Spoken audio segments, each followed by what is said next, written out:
everybody, and welcome to the second part of our series on preparing for anything. I've got with me today again Mark Hogan. Mark, morning, bro. How's it going? Morning. Going good. Morning, everybody. Today's going to be a good day. We're going to talk about water.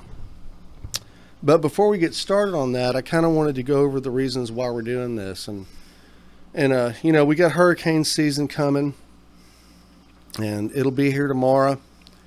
It seems like it's a little far away because we're still kind of in winter time, but trust me, it'll be here tomorrow, and it's going to last a while. And if there's anything I've learned in my 58 years of being in Texas, it's, the Texas Gulf Coast gets threatened with a hurricane pretty much every year. So if we're going to be in that position, I think we might as well go ahead and be ready for it. The series, again, is preparing for anything. And I kind of put hurricanes in the middle of the spectrum. So you've got storms, and then you've got war and EMPs and other attacks. And as they go out to the ends where it becomes a little bit more, terrible at the ends, more extreme. And so I think if you take the time to prepare for what's in the middle, you can kind of handle those aspects on the ends a little bit more.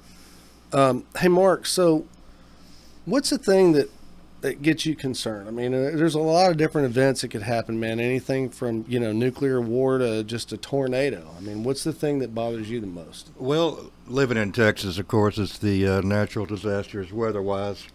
Yeah. And, hurricanes are in the middle of that. It's a yearly thing here, sometimes multiple times in a year. Yeah.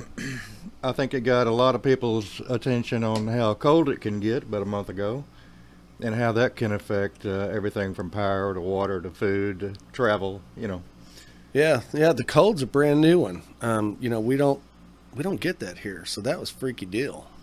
Yeah. But, the thing that gets me the most, actually, and that's because, I guess, I read a book a long time ago called 77 Days in September. A local author actually wrote the book. And I don't have his name. I should have referenced it before we started shooting, but I didn't. But it's about an EMP attack. And, some people don't even know what EMP is. It's electromagnetic pulse. And basically, it's a modified nuclear weapon that would be blown up either, I think, above or within the troposphere. And it creates a big electromagnetic pulse that kind of takes out everything that's got a circuit built in it. So, and it's devastating. And the reason why it bothers me more than I think even a limited nuclear exchange would is because it puts us back in the Stone Ages, but it leaves all the people here, Right. So you've got a situation where nothing electronic works, and I think it's going to take time for people to even figure out what happened, because from the research that I've read, that basically if we were ever attacked with an EMP, it would probably be in the middle of the night. So you think it's a big flash of light, thunder involved with it, and then the power's out. I mean, so you're going to think, I've got a power outage, until you look at your digital watch and it doesn't work, and you check out your phone and it doesn't work. And you get in your car and it doesn't work. Yeah, nothing works. Then all of a sudden, then you're going to have a lot of people wonder what the hell happened, and word will eventually get around. But by then, I think, we're going to be in a detrimental situation, because we've got no news. We've got no supply lines. Most people haven't prepared for anything, so we're stuck. I mean, within, I think, 72 hours, things are going to be really, really pitiful. It'll turn into survival of the fittest and the strongest and the meanest. Man. It'll be awful. And the thing about it is we've got a lot of countries out there that have been working on EMP technology for years, China being one of the biggest ones. And from what I hear, they've pretty much got it perfected. I mean, it's, and I'm sure we do too. I think we've probably been working on the same thing. That's the way it goes with these terrible weapons, no matter what they are. If somebody else is working on something, we better build a bigger and better one. Yeah. Yeah. And the bad thing about it, I was thinking about this morning. I got up really early because of the whole time change and all that shit. But I was thinking this morning, in the event that we did get hit with an EMP, our government, because they have electronics and things that are hardened, they'll still be able to kind of operate. But they're going to retaliate. And that's just going to make things even worse, man. Because we're going to go from an EMP and just being a crippled society to being a crippled society that's in the middle of a nasty war. I hear you, brother. You But know? if you don't have a means of retaliation, you don't have much deterrent for that happening to you. That's true. You know, Yeah, I got you. catch So, I 22, see it. maybe even a 23. I don't know. All right, so we're here on water today, and water's something that we all got to have. It follows under that rule of three. You can live 3 minutes without air, 3 days without water, and 3 weeks without food.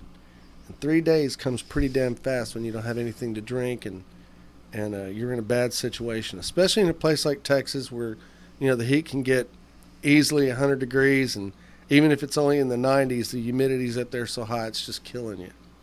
So today we're going to cover a whole lot of aspects on water. We're going to cover the types of water. We're going to cover storage. We're going to cover sanitation. Probably knock out some scenarios between Mark and myself, and just kind of go over, what you should at least try to do. And we're also going to give a special note to those people out there who have the pools and the spas. So I kind of wanted to start with the two different types of water. There's two different types of water. So when you're in the process of storing or handling or trying to accumulate water after an event or during an event, you got two types. You got potable and non-potable, or potable actually. Potable water is drinkable water. So you can take it from its container, you can consume it, you have nothing to worry about. Non-potable water might be filtered, might be half clean. It's not quite ready to drink yet. So, Mark, can you give us a couple of examples maybe of the potable water and non-potable? Well, potable water is required by law to be potable coming out of your faucets. That's our normal routine. Also, potable water you can make non-potable water into potable water. Several different treatment methods, which I'm sure we'll get into here in a few minutes. Okay. But to be potable, you're talking not only drinking, but rinsing your food, brushing your teeth, washing yourself. It's got to be potable. So you need clean water that's free of bacteria and free of Right. of contaminants and all that kind of stuff. Correct. Yeah. Yeah, seems easy to do. But you'd be surprised how, when your sources start to get depleted, how tough it can be to get what's actually potable water. So I want to get into talking about some sources and things like that too. But the interesting thing is that there's so many different schools of thought on storage and so many different schools of thought on how much a person needs. Now, the Department of Homeland Security recommends that in an event, you need 1 gallon of water per person per day. And I think that's interesting. And the reason why I think that's interesting is because, when we had this freeze, we had some water stored up. And, of course, I had drained all the pipes in the house and the water was off. And so we didn't have our natural source that we commonly go to. And so I thought to myself, this is a good shot to go ahead and give it a practice and see what's going to happen. It's cold outside, so I'm not really consuming a lot. But I noticed that my gallon was gone pretty quick. I washed my hands a couple times, brushed my teeth. I think I made a cup of coffee or something. And by that time, I was pretty much running dry, man. And, that was wintertime, and I wasn't doing much. Right.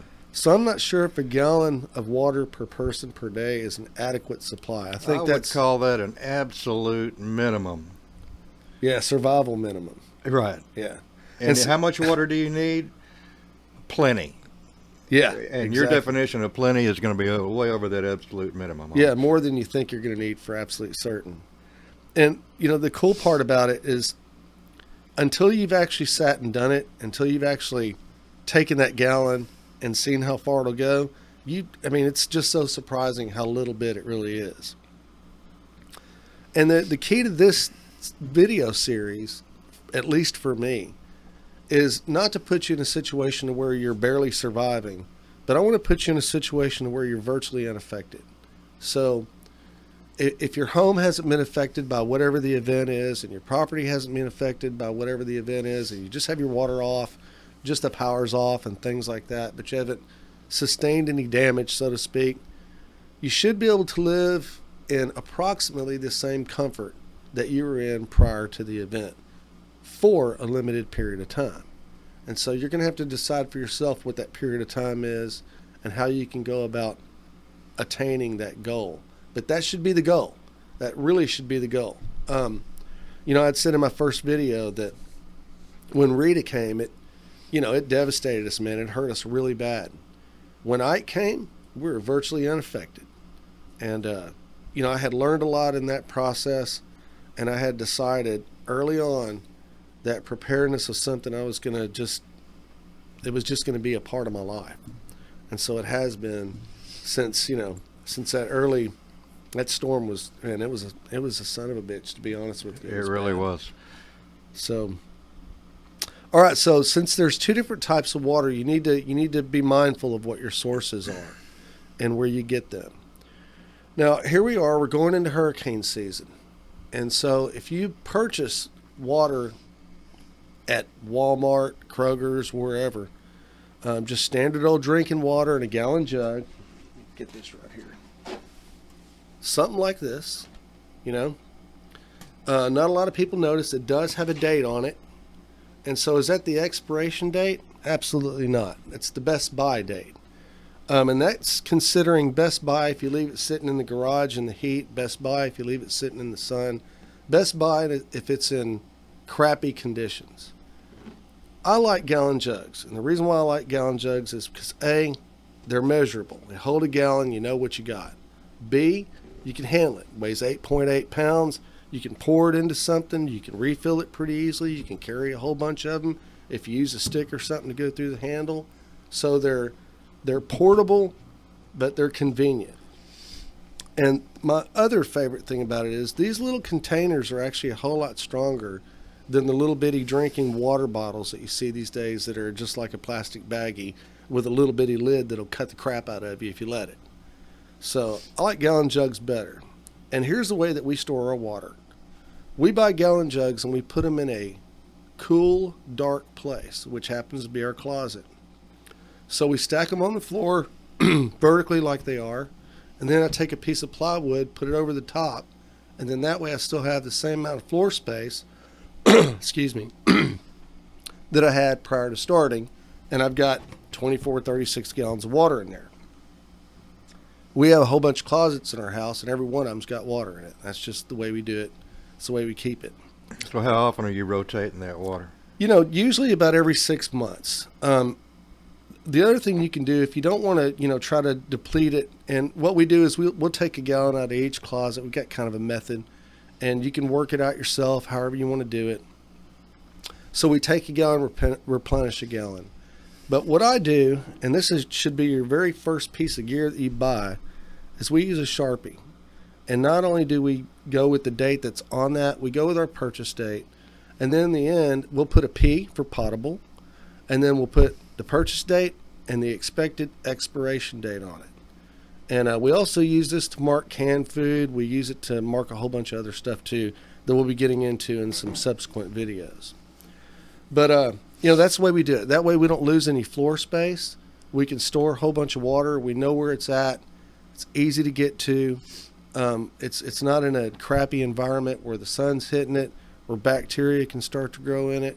And we keep an eye on it too. So that's a good storage method. There are other storage methods, but this is for long-term storage. And long-term, 6 months to a year. There have been cases where we've opened these bottles and added 2 drops of bleach because that'll help maintain it for another 6 months. So you can get a year out of a bottle of water pretty easily and not have to worry about its consumability. And if you have enough of them, it'll last you 2 or 3 weeks depending on how many people you have in your house. But the other thing that we like to do is think about our neighbors as well, because not everybody's going to prepare.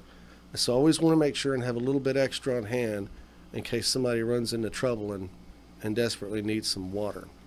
Mark, you got any storage plans? I mean, is this something that you do on a regular basis? I do have not enough water stored, but I've learned a lot in this past few weeks. I catch rainwater as a matter of course. I probably got 10 or 15 gallons of rainwater on hand. And I recently learned in the last month that it takes at least 5 gallons of water to flush the toilet. Yeah, it takes a bunch. During that freeze, I had no water. And that ain't going to happen to me again, I hope. So what happened to me was I was without water the whole 10 days. It was 10 days for me. Oh, wow. Throughout the freeze. The Yeah. Saturday before the freeze, I'd taken care of everybody else at work and my folks. They're very close to me, which I like. I was wrapping my incoming pipe to my house, and I broke a dresser coupling. Okay. Well, it's getting late in the day, and it's Saturday. We're going to have a big freeze starting tomorrow. So I shut the water off, redid the dresser coupling, which is really a temporary repair anyway, that I put on there about 8 years ago. Yeah. And turned the water back on. Dresser coupling was leaking. I just shut it off, left it off. I'm good. I've got water. I had bought some water. Okay. I had about 10 gallons of water. And then my rainwater. And so I'll tough it out for a couple of days.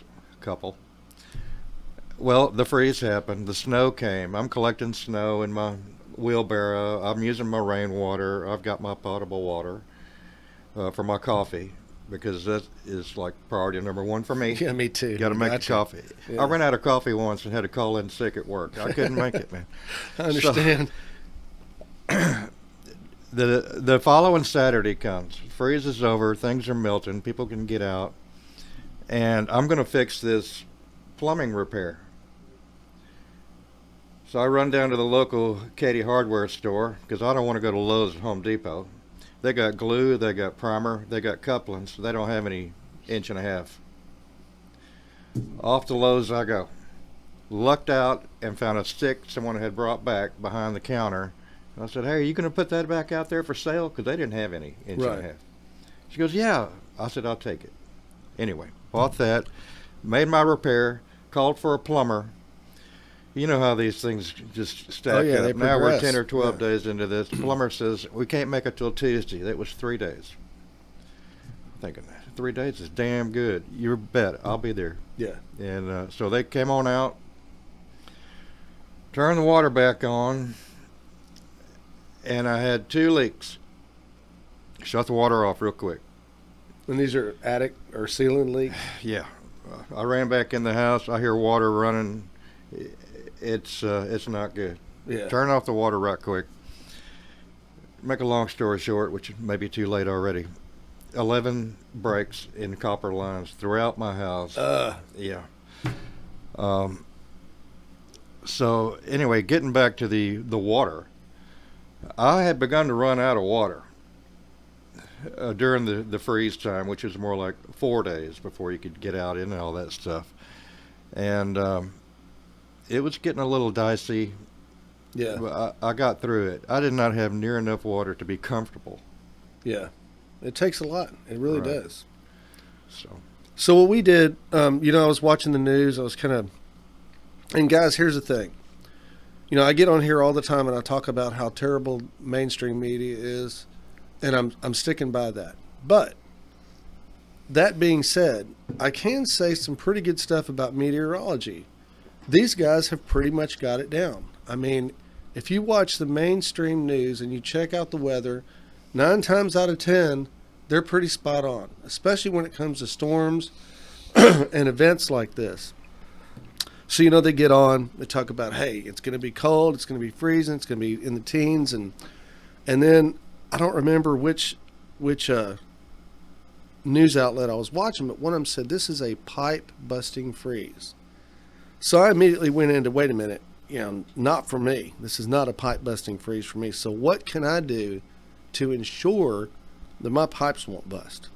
Not, man, I hope my pipes don't bust. But, I'm getting every bit of water, every drop of water out of all my pipes, because I know that air doesn't expand when it freezes. And so I said, okay.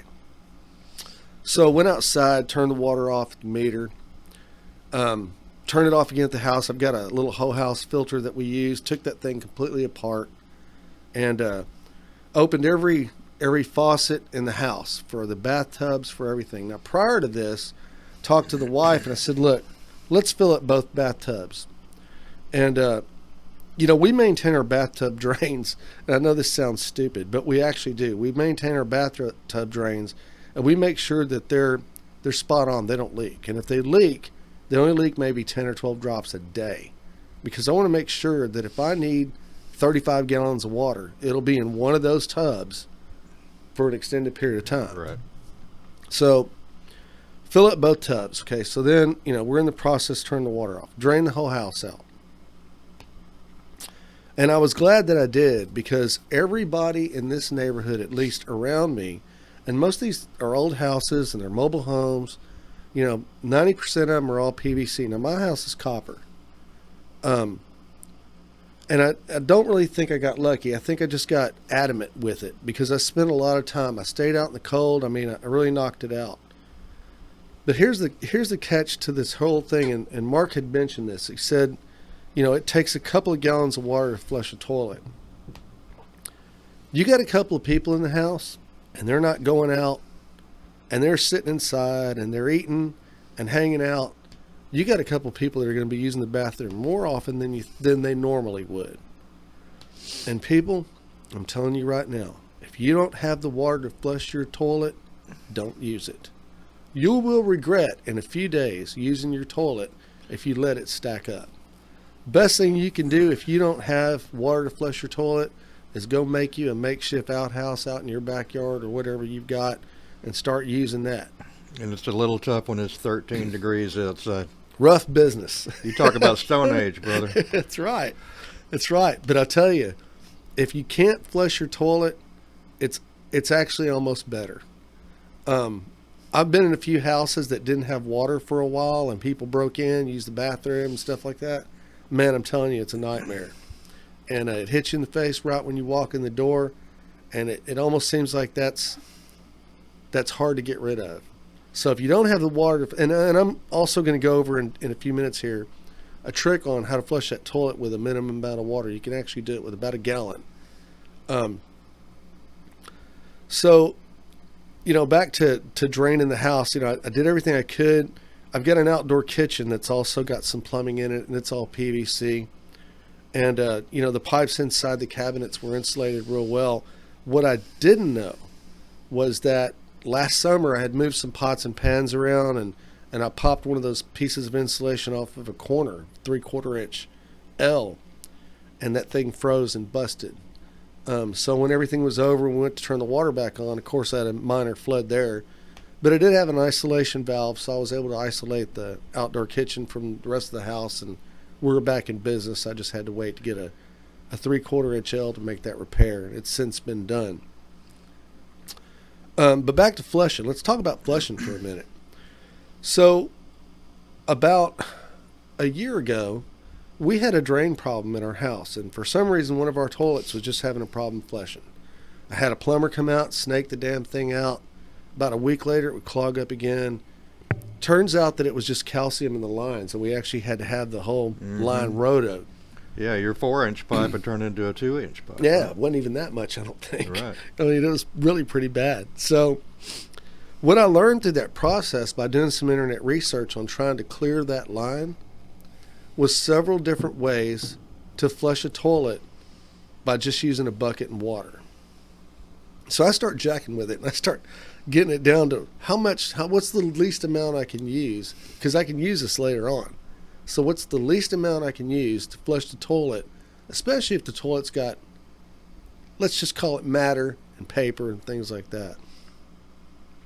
And I finally got it down to about a gallon. Now I've got a red bucket in the house that's 2.2 gallons. I was filling it up about halfway, so I assume that's about a gallon, maybe a little over. But the trick to that whole thing is speed, and not pouring that water in the tank and using the tank to flush, but pouring it directly in the bowl and pouring it fast. So what you want to do is you want to get the volume of water to rise in that bowl fast enough to create the siphon effect, so it'll siphon everything down. And you could usually do that with about a gallon, maybe a little bit more. But it's all about speed, man, pouring it in quick. So you want to pour it in quick, you want to pour it in the bowl, not in the tank. Pour it in the tank, you're just basically going to waste a whole bunch of water, because part of it's going to be used to elevate that water in the bowl and create the siphon, but there's a lot more behind it to back it up too. And you just want to get it out, and you want to get it past the P-trap. It's more than likely not going to clog up if it sits beyond that, because every flush is going to push it a little bit farther down the line. You're going to be okay. Main thing is just to get it out of the bowl so it won't smell, and so it won't turn into a nasty concoction. I appreciate your research on that. Yeah, and that was just personal experience, and and when you think about it and you do the math on it, you fill your bathtub up, and our bathtubs we filled up exclusively just to flush the toilet. So bathtub holds between 30-35 gallons of water. I figured that was 35 flushes. There's only 2 of us living in the house. Theoretically, we should be able to make it at least a day or 2. So, and we 18 hours. Yeah. So we did okay. And it worked out real well. And I felt bad for the people in this area that, that just, and I don't know what happened. Everybody knew it was coming. Everybody knew it was a pipe bust and freeze. I mean, and there was a lot of people who literally just didn't do anything. And it just shocks the shit out of me to think that somebody's going to know that kind of damage could happen in their house and they just don't do nothing. Mark over here, he gave it a shot. He did everything he could, still had some problems. Well, not everything I could. The way that went down with the 11 broken pipes, people are thinking, what a dumbass. He knew this was coming. Well, we didn't know the power was going to go out. Here you go. So if my water was shut off, I was okay with that. I've got some backup water, potable and non-potable. And my water was shut off because I had a repair to make after this is all over with. I turned on my faucets, probably not all of them, hose bib. Yeah. I'm golden, right? I don't have to worry about no broken pipes with no water in them. Well, they hold water. It's a horizontal yeah, there's thing. valleys, Yeah, and you've got drops that go down like behind your refrigerator. Mm-hmm. But with the water shut off and no pressure, you think, well, that's got room to expand. I don't have to worry about this.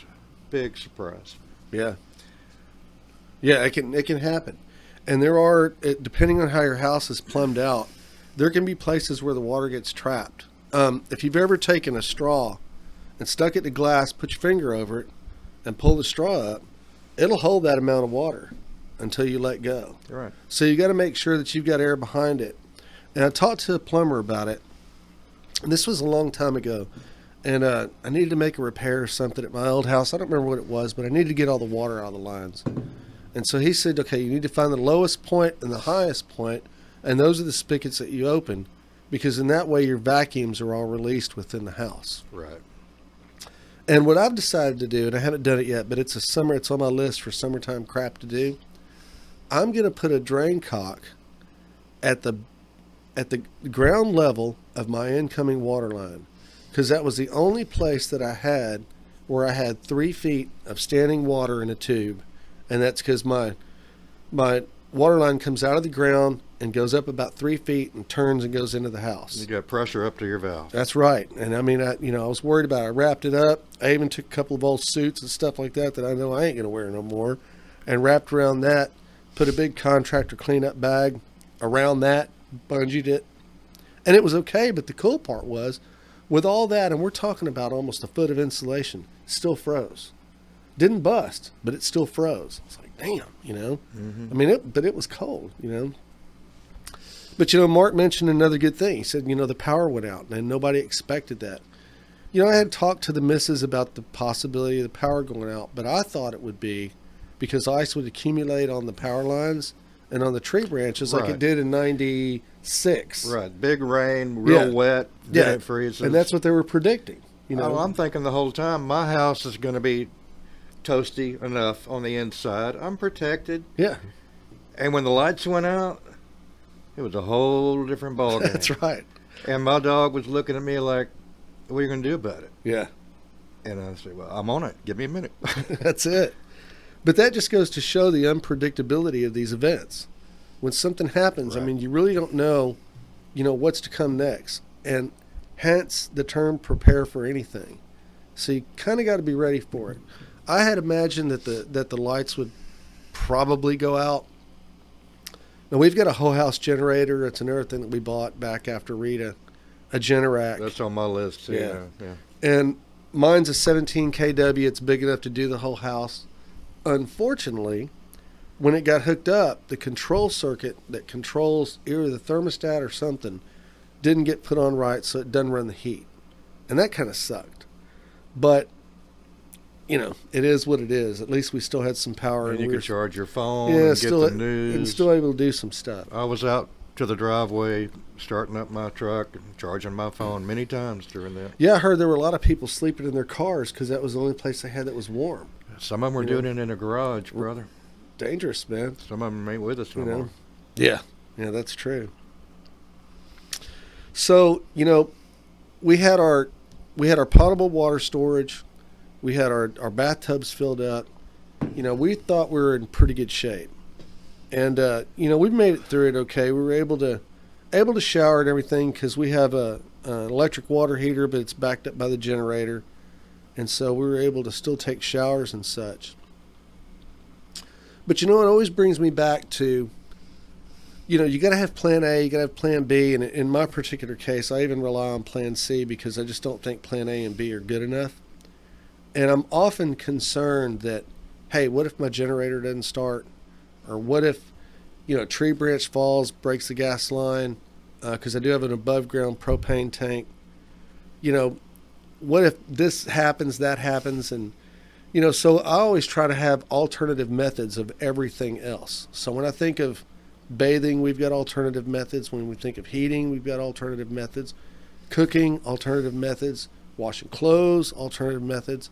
We've tried to come up with an alternative method for almost everything we do, just to make damn sure that in the case where something else goes wrong that you're not expecting, that you're still going to be okay.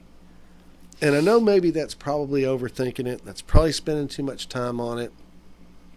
But since Rita, we've never been caught with our pants down again, and we've never been really severely affected by any kind of event. I'm knocking on wood because we don't know what kind of events are coming our way. You know, we got hurricane season coming, like I said, but those aren't the things that really scare me. The things that really scare me is we live in a strange world now, and we live in a world that isn't as predictable as I think it used to be back in, you know, when me and Mark were upcoming and we were in high school and things were a whole lot more predictable. You know, COVID is a great example of that. I mean, pandemics were something that were a possibility, but they always seemed like a minute possibility to me. Right. And now I think the next pandemic is not only possible, but likely, you know? So, I mean, and the reactions to those pandemics too. Yeah. I mean, hoarding. Yeah. I mean, hoarding was a great example. I mean, when all the toilet paper flew off the shelves, I laughed every time I went to the store. I thought it was funny. I was like, this is ridiculous, man. Why are people buying toilet paper? I haven't heard that COVID gives you massive diarrhea yet.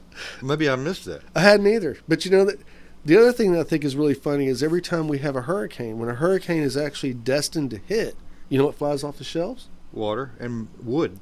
Pop-Tarts. Believe it or not, Pop-Tarts is the main staple of food. The Pop-Tart company, Kellogg or whoever the hell they are, they love it, man. I bet it's the chocolate ones that go first. I don't know if it's the chocolate ones or what, but it's Pop-Tarts, man. And I don't know why. I haven't figured that out. Your toaster's not going to work. Right. And a cold Pop-Tart's kind of nasty, though I've eaten them. You know, but I don't know. It's really strange. Survivor, man. There you go. Eating the cold Pop-Tarts. All right. So let's get back to it. So what do you do? Okay, so let's say you haven't taken the time to prepare. You know something's coming. We've got news that an event's getting ready to happen. Let's call it a hurricane. Let's call it a freeze. Let's call it a conglomeration of weather events that have never happened before, where we've got a hurricane and a freeze happening at the same time. Who knows? So what do? You got to have sources of water you can count on. So you've got your municipal water systems in rural areas. You've got city water systems in larger regions. And a lot of people have wells. And man, if you got a well, you're lucky. But here we go. On wells, you need an alternative method of getting that water out of the hole if the power goes out. Besides that electric pump. That's right. So you need to consider that. And if you look in the Granger's catalog, somewhere, I think it's about At least it used to be on page 557, if I'm not mistaken, and my memory doesn't fail me. It's either 1557 or 557. Check it out. Let me know. There's a hand pump. Damn thing works really good too. The tube is a little bit smaller than a garden hose, so you're not going to get a whole lot out. You're going to be there a while just working on a gallon. But hey, man, if you can get that water out of that well, that's a continuous thing that you can rely upon, that you know is going to be there, and you know is going to theoretically be a good source of potable water. Now, it all depends on the event too. If that well has had some problems, if things have backed into it, then you need to be concerned about that. So, the guys that have wells, they're in great shape. They need to, people that have wells need to test their water periodically too, to see what's coming up out of there. Oh yeah, I would think so. I would if I had a well, because especially out here, there's so many unmanaged septic systems and so many that were done wrong. And I mean, yeah, unless my well was 1,000 feet deep or something like that, yeah, I'd be testing it pretty often. When I was coming up, I had a lot of, and still do, a lot of relatives in East Texas, Northeast Texas. And I remember going to visit there, and you turn the water on, open up a faucet. What is that smell? Oh, it's just sulfur. Yeah. And they're used to it. I remember that when I was a kid. Yeah. Yeah. Well, what else is in there? Is what I say now. Yeah. Right? Yeah, it seems like a lot of pathogens. So you need to have your well water tested periodically. Bacteria and crap would be in there, So, yeah. But it's still a good source of water. All right. So let's talk about municipal water systems just for a minute. So, I know we've all driven around and we've seen the big water towers. So what's the damn water tower all about? I was an inquisitive person a long time ago, and I started wondering myself about how these water towers function. So basically, it's a giant storage tank. And the reason why it's up in the air so far is because when you start piling water on top of water, it creates pressure on the pipe that's going downward that feeds the water system. So the more water you get on top of that pipe and the higher up it is, it's simply the weight of the water. The weight of the water creates pressure. And that's how we get our pressurized water system in a municipal area like this. So the weak part of the entire infrastructure is the pump that pumps the water up to that water tower. That pump goes out, that water tower ain't gonna last very long. I mean, that water source can be depleted pretty quickly, especially if, depending on what type of event we've had, there's a lot of breaks in the lines going forward from that. That water can be depleted really quickly. So if you kind of understand your municipal water system a little bit, you can kind of gauge, in a way, how long that source might possibly last, given what type of event we've had. Now, the larger city water systems they're a little bit different. They're pump systems, and a lot of their tanks can either be at ground level, below ground, or above ground. I have seen water towers in some main cities still, but I don't know if those are actually used for certain applications or if those are to assist in providing water in a large scale like that to large cities like Houston, Texas. I know that Houston is filled with lift stations everywhere, and all those are all pump driven, and it's not just a single pump but a series of pumps. So when we have a major event, something cataclysmic that knocks out all those pumps and maybe even takes out the backup generation, or something goes wrong with the backup generation, you could either lose water pressure or you could lose water altogether. So that's why it's so important, man, to have something stored, And I know that, everybody says, okay, well, hurricane season is the time to do it. But really, life season is the time to do it, because you never know when something could happen. You never know what type of event we could have. So if you're going to store water, just make it a permanent thing. It's not going to take up any room, because you can take that floor space that you're losing, put a board on top of it, elevate it, still put your shoes or whatever gadgets you had in your closet on that spot on the floor anyway. You're not losing any space. And like on your intro, you were saying, reminding people to be proactive rather than reactive. Right. You can do this a little bit at a time and then maintain your stock. Exactly. And you won't be in Walmart knocking little old ladies down for the last gallon of water. Yeah. Yeah, so, when you go to the store, just put it on your list, man. Just buy a gallon of water. Set in the closet. Take a Sharpie, mark the date, put a P on it if it's potable, if it's non-potable, and you need non-potable water. You need non-potable water for a whole bunch of different stuff. So, not only for flushing toilets, but you can use non-potable water for rinsing, for a whole bunch of different things. So keep in mind that you need about half and half if you can get to that. Now, Mark mentioned water catchment a little while ago, and really water catchment's great. If you can collect rainwater is awesome. It's already good. It won't be potable after it, runs off your roof where the birds have been crapping and the squirrels have been crapping and, leaves have been falling and all sorts of debris and everything else. But after you've filtered it through something standard like a coffee filter or two, and after you've boiled it, man, you got great water. So let's get to boiling in a situation where the power's out. Any ideas? Propane. You got to create heat and boil that water. And in my experience camping and hunting and being stuck out in the middle of nowhere, propane is the way to go. You can't do that indoors. Right. You don't want to turn the propane burner on and cook breakfast for the whole block coming over to your house. Yeah. That creates carbon monoxide. Yeah, and everybody gets a little tired, and before you know it, they're all taking a nap. We're all taking a nap, and we have wings all of a sudden. Yeah. So it's very dangerous for propane indoors. Passes out. How else would you boil water?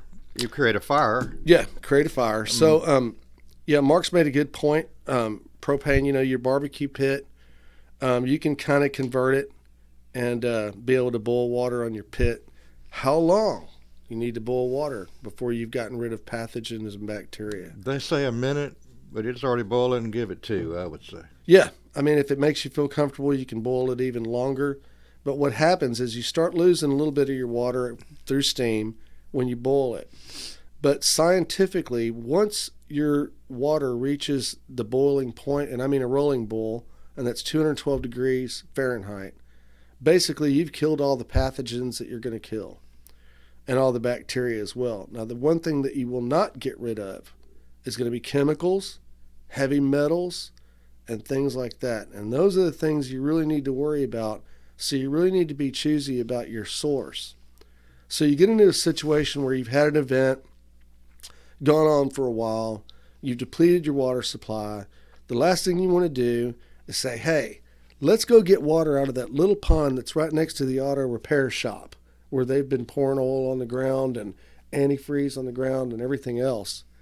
Because you take those petroleum products and there's no way to get rid of that stuff. And it's been proven that you can even distill that water and some of those petroleum products will end up in the distillation process. Is that right? Yeah, it's bad. So the last thing you want to do is ingest any of that kind of crap. Now, the main pathogens that we find, at least in this area, is going to be Cryptosporidium and Giardia, which are both really bad. You get either one of those, and man, you're in trouble for an extended period of time. And the last thing you want to do is get sick and miss a good event.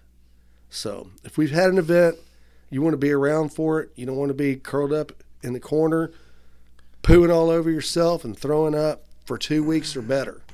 And these situations can get really serious too. So you got to be picky and choosy about your sources. So I've got a rule that I use, and here's my rule. I don't trust any source of water that's been given to me or that I've obtained that isn't in a manufactured sealed container that's exclusively marketed as potable water. So if I have a neighbor who comes up and says, hey man, here's a gallon, and I look at that gallon and the seal's ripped off of it, I immediately consider it to be suspect. It's immediately going to be filtered and boiled because I'm not going to take any chances with my health or the health of my family either. Sure, it seems radical, but in an event, you never know what's going to happen, and so you got to really, really be cool about it and make sure you take the time to, do things right. So let's see, what else have we got on this list here, Mark? Here's a good one. Let's talk a bit about what kind of shit you can find in pool water. Well, depends on the animal that's pooping in your pool. Yeah, go. I can't wait to hear it. Just for a second. Keep going. All right. What can you find in your pool water? Your nice, clean pool that holds so many gallons of water that you don't have to worry about. I'll put my eyeballs on and I'll tell you all about it. Chlorine, obviously, because you've shocked the hell out of it. That's not good to drink all that chlorine. Chlorine's not all that great. It tastes clean, but, it's not Right, helpful. yeah. It smells very fresh. Thing about chlorine, and a lot of people don't know this, and I read a paper yesterday in the Journal of American Medicine yesterday about drinking water that's been chlorinated, even at like slow or low amounts, like 1.5 parts per million, which is, I think, what standard pool water is. Yeah. The chlorine over a period of time starts to concentrate in your kidneys. It concentrates, and that's where the damage happens. Kidneys and liver. It'll take you out. Yeah, chlorine will take you out. It's nasty. I didn't know that. But yeah, sorry about that. I didn't want to interrupt. Well, that's all right. Bromide. What is bromide used for? I think that's a bug killer, isn't it? I think it's part of what's in some bug killers. But bromide actually is an alternative method of cleansing. It's used a lot in spas instead of pools. It's probably an additive in all. Yeah, because it doesn't make your treatment. skin so dry, and it doesn't dry out all your pores and stuff like that. So people put it in their spas. Right. Nasty, really nasty. Well, you don't want it inside your body. That's for sure. Oh no, but the thing about bromide is it's not really as, because chlorine. I've always considered chlorine to be a clean substance, even though it's a chemical. It always, it's in bleach. I mean, it's clean. Right. Bromide's more of just a chemical. You know what I mean? So it just always grosses me out a whole lot more than chlorine does. So when I had a spa, I put chlorine in it. I stayed away from that bromide shit. That was just, it kind of grossed me out when I thought about it. In your pool, you also have chloramines. Same thing. Water treatment. Right. Keep it clear. I think chloramines are left over after sunlight takes the chlorine out of a pool. Mm-hmm. It leaves a free agent. Chloramines is what it is, I believe. Right. Yeah. Salt water? Yeah, because there's a lot of saltwater pools now. A lot of people have gone away from the chlorine standard pool to a salt pool. I didn't get the memo on that. Yeah, and there's I think it's called an ozonator, if I'm not mistaken. And correct me if I'm wrong here, but I think it's an ozonator. And an ozonator takes the salt and kind of turns it into a type of chlorine, but it's not a calcium hypochlorite. Or is it a calcium? Yeah, it's a calcium hypochlorite, but it's more of a natural type calcium hypochlorite derived from salt. But some of the salt is also left in the pool too. So if you taste it, it's salty. You can taste it. Right. You can't drink salt water, man. You know what that does to you, right? Yeah. After it gets you high. Yeah. Yeah. After it gets you high, You have you a really good hallucinate. 15 minutes before you check it out. That's it. Then you're It'll done. make you crazy. That's it. So, the bottom line is there is shit in your pool water, literally, and other stuff, bacteria, pathogens, human skin cells. The little kid, you told him don't pee in the pool, he's peeing in the pool. That's right. Debris. Yeah. That's anything that's not pool water. Yeah, you're talking leaves. You're talking birds flying over, pooping in your pool, the wind blowing pollen into your pool. I mean, and I love it because every time I talk about water storage with people who have pools, the very first thing they talk about is, hey, I don't need to store any water. I got a 35,000 gallon pool out there. I got 35,000 gallons of water that all you can do with is flush your damn toilet, because I wouldn't do anything else with it. I'm not even sure if I would drink a distillation out of pool water. I was going to say, It just depends, you know. the boiling doesn't apply to the pool water. Yeah, There's too many chemicals and other I'm just stuff. not sure. You know, and in some cases, you know, and here's the thing. As long as you're constantly filtering that pool water, it's okay to swim in. You're going to drink a little bit. You know, you're going to get a couple drops in your mouth here and there. It's not going to hurt you. But you start drinking big gulps of that stuff, and you're gonna have some health problems from it for certain. But when you turn the filter off, so the power goes out, now your pool's not running, and the sun's baking it. It doesn't take long at all before that pool turns into a soup of just nastiness. It turns into a pond. Yeah, and so you got A pond 35 full of chemicals. you got 35,000 gallons of really. I'd rather get my water out of a lake or a stream or even a fast flowing ditch before I'd go for the pool. I mean, and the spa, oh my God. The spa's even worse, man, because that's hot water and that's just baking everything off of everybody. Mm-hmm. So when you think about it, yeah, you've got hot water that's going through just a crappy filter, and you've got body oils and who knows what else is in the damn spa. Right. So, yeah. So, all you guys with pool water, sorry, man. You're just not doing that good off. So here's another thing that a lot of people don't know. In the average house, let's say the water gets turned off in the average house. So, and you haven't stored any.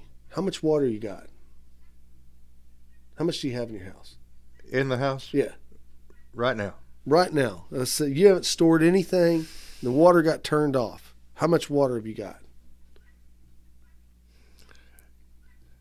Less than 10 gallons. Less than 10 gallons. You got a conventional water heater? There's 40 more. There you go. So there's 50 gallons. Right. So yeah, if you got a conventional water heater, you got between 35 and 55 gallons right there. Each toilet tank, not bowl, but tank, holds between, I think, 1 and 1.5 gallons if they're set right. Some hold 2.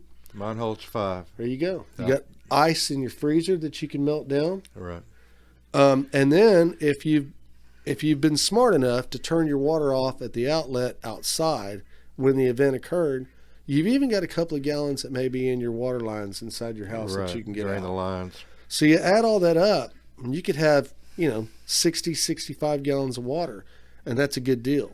So for all you guys that changed out from conventional water heaters to tankless, you might have a gallon that tankless, if you're lucky. So, and I know a lot of guys who have gone that method, and I just didn't think it was smart to start out with anyway. I don't see how water can be heated that fast and still be good, but whatever. So yeah, you've got that much water already. You just got to know how to use it and how to get into it. So on the water heater, if you've got a good water heater, it's going to take between 2 and 3 days before it actually turns cool on you. It'll stay pretty warm because those things are insulated pretty well, especially a new one. But all of them, whether they're gas or whether they're electric, have a drain cock at the bottom. Now here's the thing about water heaters that I've always thought was kind of cool. Because of the way that water is heated, you get a lot of calcium deposits that build up in a water heater. The solids will drop out. Yeah, solids drop out. You get and calcium deposits. That's why deposits. you get so much scale and Nasty. have problems with your thermostats and everything Exactly. else. Yeah. And so where's that drain cock at? Down at the bottom of that nastiness. Yeah. So if you do use your water from your water heater, you're going to have to filter it. And I'd go ahead and just boil it just to make sure. In an emergency situation, you don't have to boil it. But if you can, go with it. So, yeah, you've got that much at least there. You've got ice in your freezer. Now, the white ice that develops on the sides of your sidewalls of your freezer and stuff, don't use that. It's not really ice. It's more of a concoction of condensation. You're talking about that snow that forms? That snow-looking stuff. Yeah, don't use that. It's going to taste bad. It's not going to work out for you, and it's not enough to make that big of a difference unless you've already gone 2 days without water and you're in a desperate situation. So, yeah, you can melt your ice down and use it. You can have the best storage program in the world, but if you're wasteful, it's not going to last you at all. So you've got to practice. A lot of people will store water, but they won't actually practice using it and practice washing their hands. And, the funny part about even bathing and washing your hands, a lot of people will use the soaps now that have lotions and all sorts of stuff that are hard to rinse off. And they take a whole lot more water for that to rinse off. Mm-hmm. Unless you're allergic to it, go see if you can find just a bar of Ivory. It's just regular old basic soap. It rinses off with less water than it took really to lather up with. It rinses off quick and easy, and that's the way to go. So try not to be wasteful with your supply. Reuse what you can. Take your potable water. If you've used it for another purpose, like you've washed your hands and you've rinsed, now it becomes non-potable water. You shouldn't have poured it down the sink. You should have tried to keep it, because you can always filter it, boil it, or distill it later, unless it's got chemicals and things like that in it. So you got to be careful about that too. But you can still use it to flush toilets. You can still use it for other applications. Water's a big deal, and not a lot of people realize how big it can possibly be. But if you get an event that's big enough and our supply lines are cut and everybody's already went to the stores and they bought all the beer and they bought all the water and they bought all the high C and everything else that you can possibly drink, and there's no other way anything else is coming in, and your sources are depleted, think about it. What are you going to do? And it's not a probable situation, but the thing that pisses me off about it is that it is possible. Maybe not real possible, but it's still possible. So it is something you need to consider in your storage program. So, and I wanted to get back to boiling again. So, because I kind of got off track a little bit.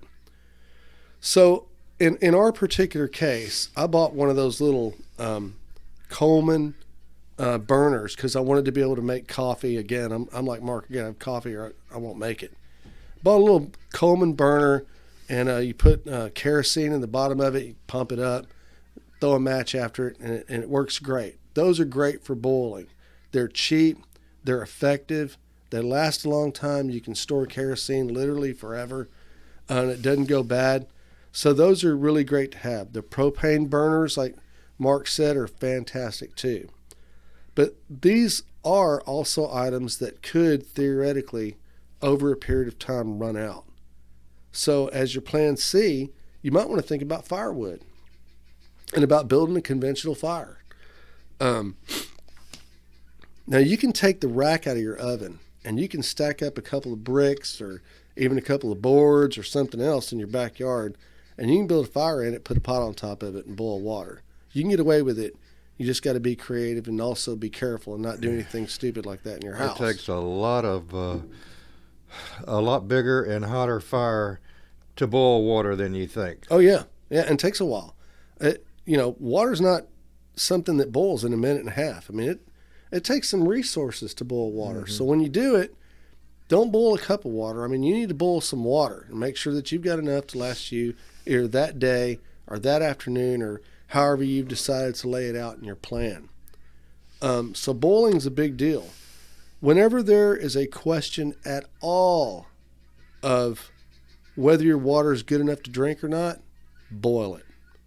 Boil it, boil it, boil it. And once it's boiled, put it in a container, and you can mark that container with your Sharpie. You can put PB. That way you know it's potable and it's been boiled along with a date and time, so you know it's good. Another mistake that some people make is they'll contaminate their boiled water. And you got to be careful about that. When you have potable water or boiled water, what you want to do is you want to pour it out of your container. Nothing goes back into the container except for what? Potable boiled water. So you can't pour it into a glass and then say, okay, I only use part of that glass. I'll pour it back in my container. You've just contaminated your water. You might not think you have, but you have. So you got to be cool about that. A lot of this stuff is common sense. It's just being smart about things. When you sanitize a container, you don't dry it out with a rag. Right. Exactly. You got to let it air dry. That's the way to do it. So let's talk about some containers, Mark. Let's say that, we're in a situation, we've used up all our potable water, but we have a good source of non-potable. Let's say it's a nearby pond or something like that. And, you scoop that water out. It's, it's murky. It's not pretty, but it doesn't stink. You think it's going to be all right. You know that there's fish living in it, so it can't be too bad, So what's the next step? What do you do with that scoop of gallon water you just scooped out? I would get rid of the solids, the particles. Right. Filter it with whatever you've got. If you've got a stack of coffee filters, that's perfect. Yeah, almost everybody has coffee filters, and that's really the way to go. Right. And you can filter your water through one or two of these. I would filter my water twice, only because it's going to make you feel better about it. It's still going to come out a little murky. It's not going to be the clearest water in the world, but that's okay. Don't worry about it. I think these things take out up to 2 microns. Or maybe 2 or 3 microns for a. I think it's 3. Yeah, for a standard coffee filter. So that's tiny ass particles. Don't worry about it. boiling should help clarify the rest of it, and basically just let it sit, and a lot of that stuff will settle down on you. Right. So after you've filtered your gallon of murky ass water, what's the next thing? Well, boil it if you can. And you're going to boil it conventional methods for about a minute. About a minute, at Yeah. least a minute. We'll say that. So when you let it cool, do you cover it and let it cool, or you just let it cool out in the open air, or what's the best way to do Well, that? it's going to cool faster out in the open air. Yeah. As long as it depends on where you're at. If you're out in the woods, you need to cover it, Right. for obvious reasons. Keep mosquitoes and all kinds of stuff out of it, Right. larvae and But mosquitoes do Yeah. have protein, so you got to think. You got to weigh your options, right? yeah. Um, But mosquitoes carry disease. would you cover it or not cover it? You know, and I've battled with that actually. And here's the thing I've finally had to settle with, even though I didn't like it. I don't like the fact that it needs to be covered, but it needs to be covered. And it needs to be covered. It needs to be covered with something clean that you know is good. And here's the reason why. Because if it's covered, you know nothing's going to fall into it to contaminate it. Yeah, it's going to take twice as long, if not longer, for it to cool to where you can handle it and you can do what you need to do with it. But cover it up, let it cool, and then you're going to transfer it immediately to one of your potable water containers. Sanitized container. Yep, and put it back up for storage or use it, depending on what you want to do. Now, here's the thing, and I don't think people have considered this a lot because everybody's usually so busy in the middle of an event. But if you've run out of your storage, the best thing you can do is replenish your storage as soon as you possibly can. So yeah, you're going to need water to work with. You're going to need water to cook, clean, eat, brush your teeth, flush your toilets, whatever the case may be. But you also, while you're at it, want to try to go ahead and replenish your storage. So if you've had 35 gallons of potable water that's been stored, you can replenish it with 35 gallons of non-potable and then start immediately to work with, maybe in the evenings or whatever, turning that back into potable water again. It's a chore.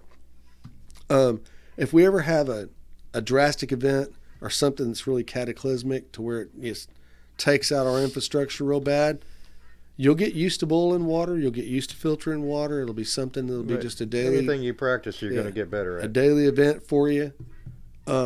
Just don't get lackadaisical with it, and make sure that you follow the rules, because the first time you don't, it's going to make you deathly sick, man. And I mean, deathly sick. So yeah, you got to be really, really cool with it. I can't think of too much else that we haven't covered. Anything on your list there, Mark? Well, we've covered filtration and we've covered sanitizing with boiling. What about distillation? When should you distill your water? Well, when boiling doesn't quite get it. So when or you know you can't boil it. right, or so when you know that your water may be contaminated to the point to where you got to distill it out, you got to turn it into steam and catch that steam. Right. That's exactly what you're doing. Is you're turning it into steam and capturing that steam and placing it somewhere, which is Right. a little hard to do depending on what supplies you've got with the power out. Yeah, you got to get slick, man, to distill. There's a thing I saw, and you can only do a cup at a time, or you only have kind of space for that. Okay. You think of the lid on top of the pot. You want to put a cup in there, not in the water, but above the water, right side up. And it may take a little engineering to get that to happen, to tie that cup in there or hang it right side up so that you can boil that water, all contained in the same pot. Okay. And then the steam condensates, turns back into water again. But you're leaving all the solids behind, all of the possible chemicals behind. Heavy metals. That is pure water. Yeah. And pure does not taste great. It doesn't really taste at all, right? Yeah. They put things in this clean spring water Yeah. to have a taste. Right. And Yeah, I've always noticed that distilled water tastes like metal to me. It's kind of Right. got a metal taste to it. when I was little, I thought that's what you use just for radiators. You sure wouldn't want to drink it, right? Distilled water, run for your life. it's But nasty. it's actually the purest you can actually get. Right. Yeah, it's like the Everclear of water. It's got the minerals out of it, which Yeah. is the main thing, and that's why they use it for irons. Yeah. I ironed once. Did you? It was incredible. Did it work? Well, I didn't use distilled water, so had to throw that iron away. Oh, crap. Wouldn't make steam anymore. Yeah. I've tried to iron, but yeah, nuh-uh. I had a job one time. Because then I get lines that are like, going across. I mean, I don't know. It's harder than it looks. I know. Chicks Hats do it all off the to time. all the ironers out there. Hats off to the ladies for ironing. I don't know how you do it, man. I had training in Nashville about 10 years ago for a different company. You need to be at the place, spiffy and ready to go. Nice button-down shirt, ironed at 5 a.m. Ugh. See, that's What the hell was I thinking, I right? don't know. So there I was getting up at 3 so I could be there at 5 and ironing my clothes on the bed, which that's a little dicey too. But that's something I do not want to do is iron clothes. No, you got to take them to cleaners, man. They got that machine that does. Psst, I have shirts that I've just thrown away because I'm not ironing, man. Yeah, I haven't ironed. I got you. Yeah, well, I usually when I purchase mine, I look for the whole wrinkle-free thing, because if it's already wrinkled on the hanger, yeah, it ain't happening. Yeah, so yeah, I can dig it. Okay, so yeah, you need to check your water sources. Make sure that you, and it's easy. I mean, just make sure you're getting your water from a decent known source. Sanitize it, filter it, and it should be good to drink. I'm really hoping that we'll never have any kind of event that's, long-term and ongoing. And if you do a little internet research and you figure out what your own habits are, you can kind of figure out what you need. And let the small events, like this past freeze and the next hurricane we have, and maybe even some things you've gone through in the past, let those be examples for you to discover, where you're really at and what you really need as far as water goes. So I think in the next video, kind of wanted to cover, believe it or not, fire. And, fire is just as important as water. You got to be able to cook. You've got to be able to stay warm. You've got to be able to do other things like boil water. And so fire is a required element. And when the power's out, you have an all-electric house, you got to revert to something. So I wanted to go over fire and the different methods by which we can get there and get there safely. Looking forward to that. Yeah, I hope this water thing's been good. I tried to cover as much as possible, and I hope we didn't really miss anything.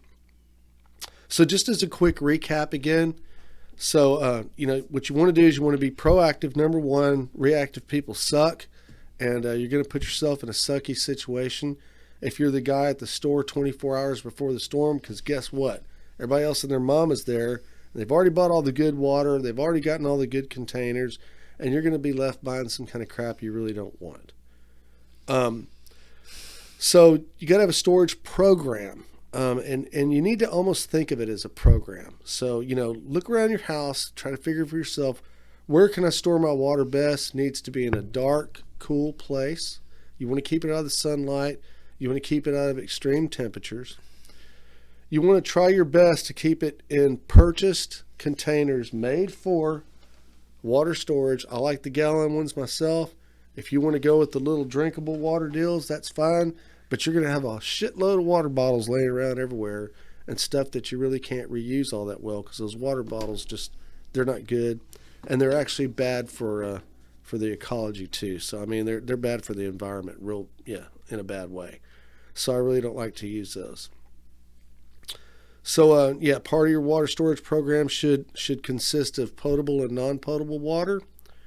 Consider the fact that you're going to be throwing a crap load of it down the drain, and that in events, people do use the bathroom more than they normally would if they were at work and things like that. Because if you're at work, you're using the bathroom at work. If you're stuck at home, you're going to be using the bathroom a lot more at home. So think about the fact that you're going to have to flush. Think about the fact that you're going to have to clean. You're going to have to wash your hair. You're going to have to wash your body, whether it's a shower, whether it's a monkey bath or what. Something that's going to have to happen, because people can get nasty pretty quickly, especially in the heat. So if we've had a hurricane, and I'm always going back to hurricanes because, again, like I said, it's kind of in the middle. It's not out on the extremes of the possibilities that could happen. It's got a little bit more. It's got a little bit more chance of something actually occurring. And there's a lot of guidelines on the internet, and you're going to get a lot of conflicting reports on sanitization.